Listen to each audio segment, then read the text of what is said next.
Gayatri Mahamantra with your back straight, both hands upon your laps, left beneath the right, contemplative mode.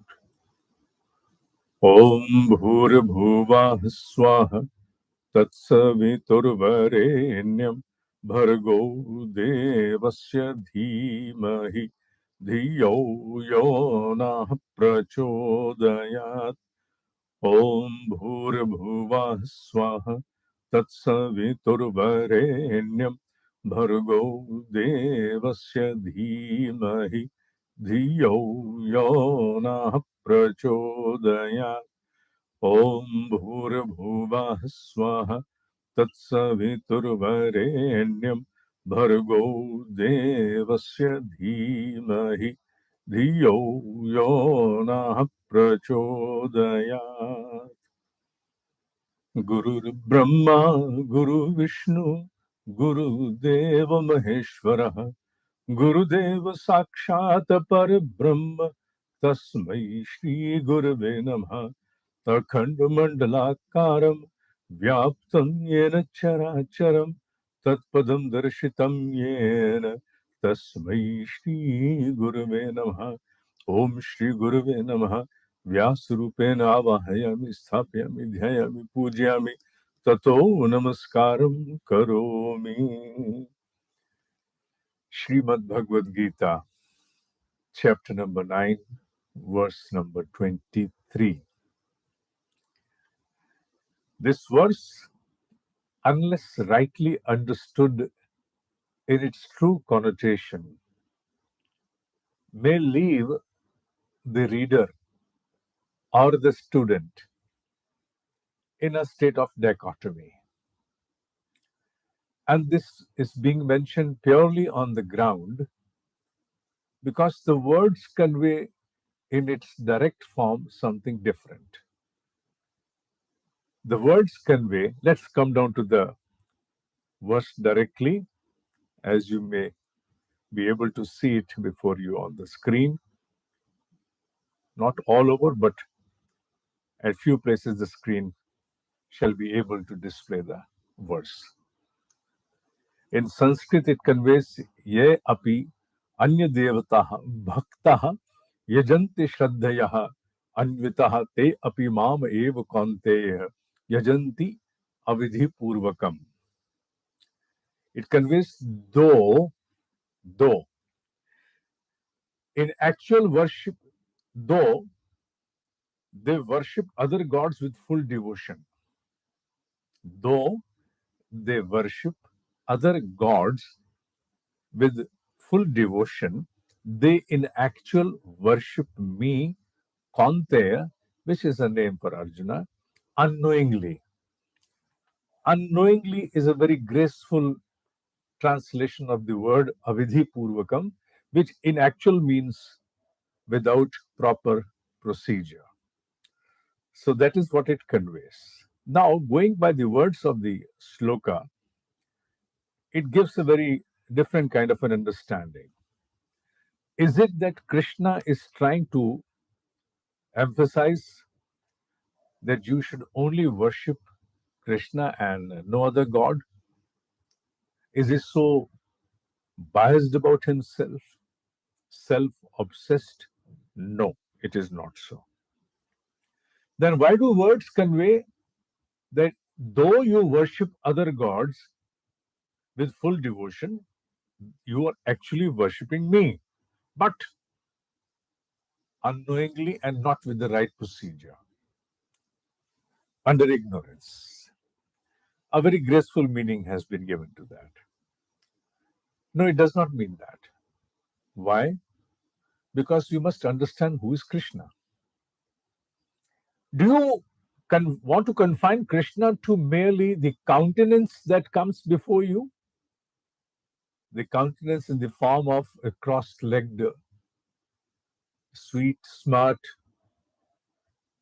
human with flute in hands and a peacock feather atop the mukut. So do you want to confine the Krishna to that countenance which is grounded within you? And because you are able to relate with that, you are able to connect with that in the human form. And it's true, something that does not fall within the ambits of your senses is not easy for you to connect with. Understood. If you take Krishna only to the confinement of a human form, there are all chances for you to resist this question that yes, Krishna is the what wants to do, even if Krishna is God, he actually does not stop us.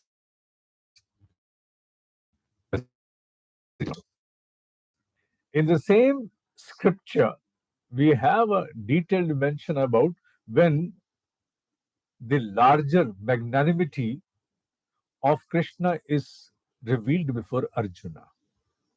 Virat Brahma, all pervasive, beyond time and place, all pervasive. Sarvagya, Sarvasva, Desh Kal se pare, Anantata. If that is something which was revealed before Arjuna as the true form of Krishna, then it is obvious that something that we remain entrapped within our senses to relate with Krishna in the human form is something that must be now given away. That countenance confinement should be given away towards something which is a larger reality of Virat Brahma. Krishna is there in human form, right? Krishna has a name ascribed to it, yes. Every now and then, especially in Bhagavad Gita, we find him mentioning me, mine, I, yes, all these assignage which have been given to it by Adi Guru Muni Ved Vyas. Do they not confine it as a single entity, as an individual? No, they don't. As I said a while ago, for the senses to connect, some form is mandatory initially. But as the devotion grows towards the idol, towards the Ishta, within a bhakta, within a devotee, then the devotee wants to see, wants to observe its Ishta, its God everywhere, right woven into the air, in the sky, in the water, in every small particle before it. The devotee then wants to see Ishta everywhere. When the devotee wants to see Krishna everywhere, obviously the form must be away. Unless that happens, the presence is not transpire, the human form must come out of its entrapment. And that is what Vyas wants to indicate over here. Krishna, wherever conveying itself as me, mine, I, is in true sense an assignage which has been given to the entity which is all pervasive. Sarvasva, Sarvagya, Sarvyapak, everywhere, omniscient, omnipresent, everywhere. So it's an assignage to that. Though for the convenience of a devotee, initially, something which is under some confinement is conveyed so that you can connect. But beyond that, then the confinements must unshackle. As the rocket gives way to the satellite in the orbit, once it's placed in the orbit, there is no purpose for the rocket to be there. Likewise, till that moment, when the devotee is not prepared to be able to observe its ishta all over, all pervasive, a confinement in some form is essential. And apple, both are necessary to a limit. Beyond that, A is not confined to apple alone. Apple must give way for A to acquire its actual form, its actual existence. It's not defined with what you need to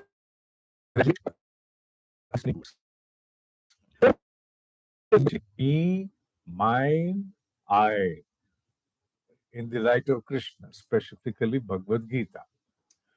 Do not remain confined to the human form alone and try to see that it is trying to now, either it is self-obsessed, issuing certain kind of meditation upon the devotees, none else except me.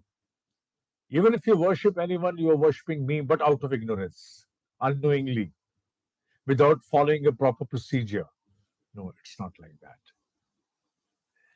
Now, what is the need to convey if you're following any other ideal, propitiating or worshipping any other idol, then what is the need to say that you're doing it, that's for me alone, but without a procedure? Why? Is it that only when we worship Krishna in its form, the procedure shall be followed, and otherwise it will be a deflect, violation? No, it's not like that. Let us understand what does the Vyas intend to convey when it talks about the other idols, when you worship other gods. Generally, when we worship God, generally, we means I, myself inclusive, generally, we worship God with some kind of a seeking. And the seeking is in the form of worldly shortfalls, needs, etc. Deprivation, ignorance, inability in one or the other form. And that continues for the entire life. It is not that it will be confined to one particular span of time.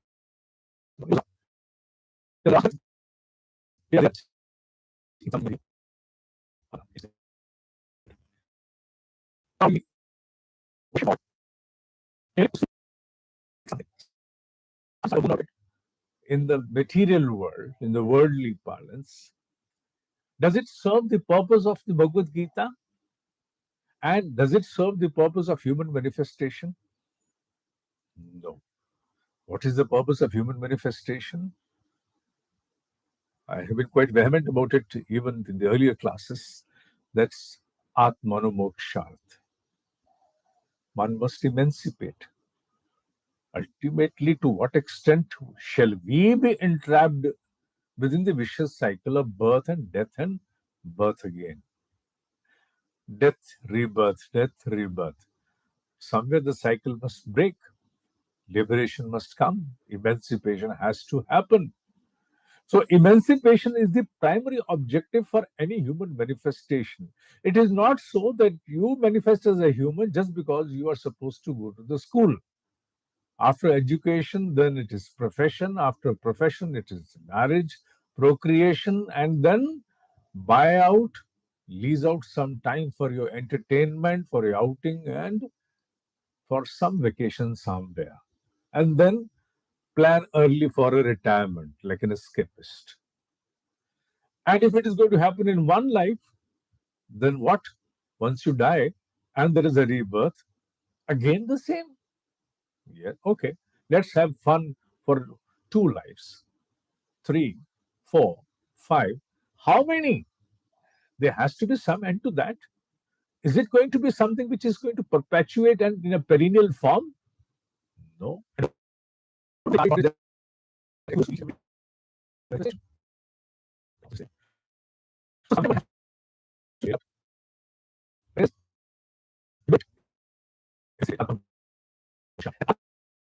Is the objective for any human manifestation. The objective for human manifestation is not to creep, not to yearn merely for the fulfillment of worldly desire, which is essential, admitted, it is essential, it is necessary. But is it the only thing which has to be predominant rider throughout the life? No. Somewhere there has to be an interlude where we stop over and then we think, what about my liberation? Do I have anything in any of my schedules, weekly, fortnightly, monthly, anything in my schedule? Do I have any plan for that I must liberate? Yeah, apparently, if you talk about someone, talk to someone and say, try to convey that I need to plan about my liberation. Well, the other person has all reason to ridicule. Why? Because this is not something which is there in ordinary parlance when people talk about their future. Future means something better than at present in the worldly realms. Future does not mean that you don't want to exist in this form ever. Obviously, you cannot imagine that you may go on being lost in salvation, I know that's but to me, you have a heart ever. You have one deep. Forget about those moments when you are in some turmoil and you have an escapist within you which wants to simply cut off with everything, the entire mess, and just want to go somewhere into seclusion and say, Bas bahut ho gaya, enough. No, forget about those moments. With all wisdom prevailing in you, with all rationals well in their own respective place, everything normal in life, would you ever find a time any day morning and you say, I must plan for my liberation now? Let me schedule for liberation. That does not happen with everybody.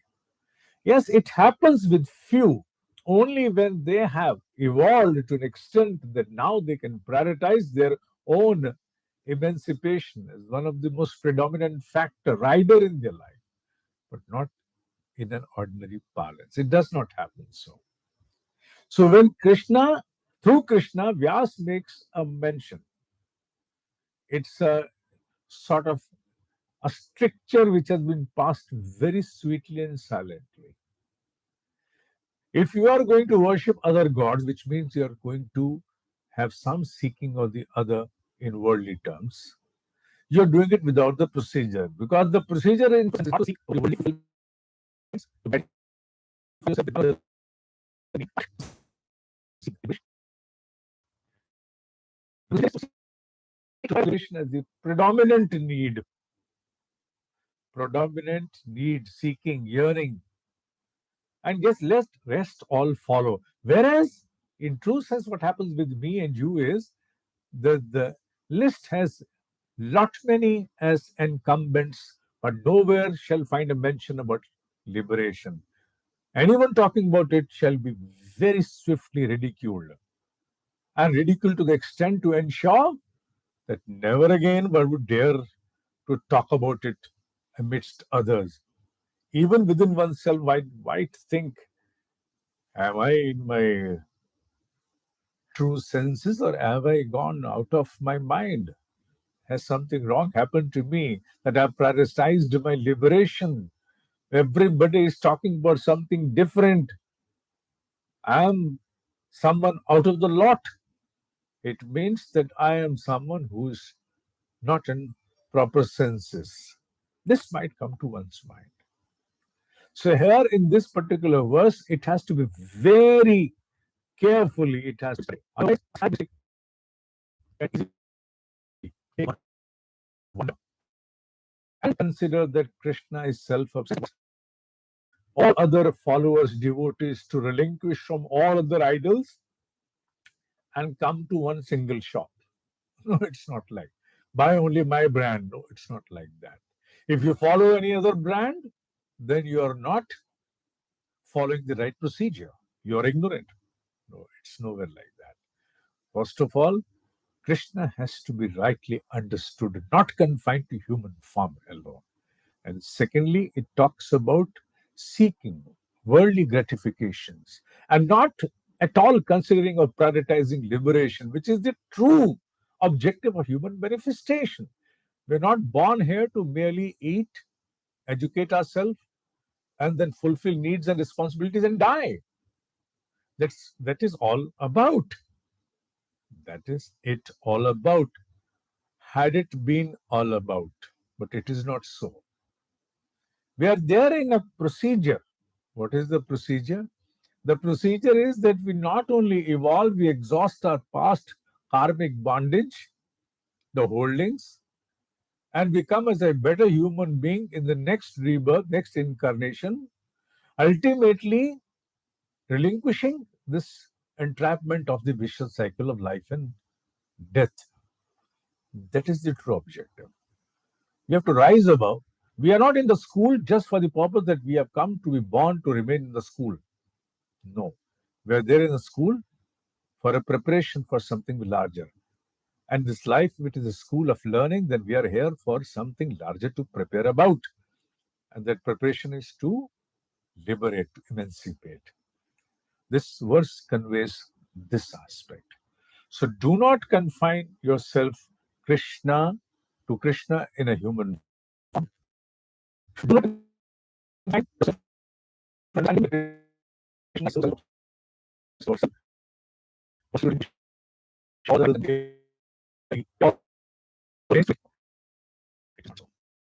Actually, it talks, it's a stricture which has been passed in very sweet manner, conveying what about your plans about your own liberation. Have you ever thought about it? Is it there in your mind at all? Or right from the sunrise to sunset, it's only and only one or the other kind of a deprivation or an inability or an ignorance? Are you confined? Are you going to end like that again? Or are you going to rise sometime? This is the question which silently comes through this verse. Enough for this class. ओम ही सत्य है, ओम ही सत्य है, ओम ही सत्य।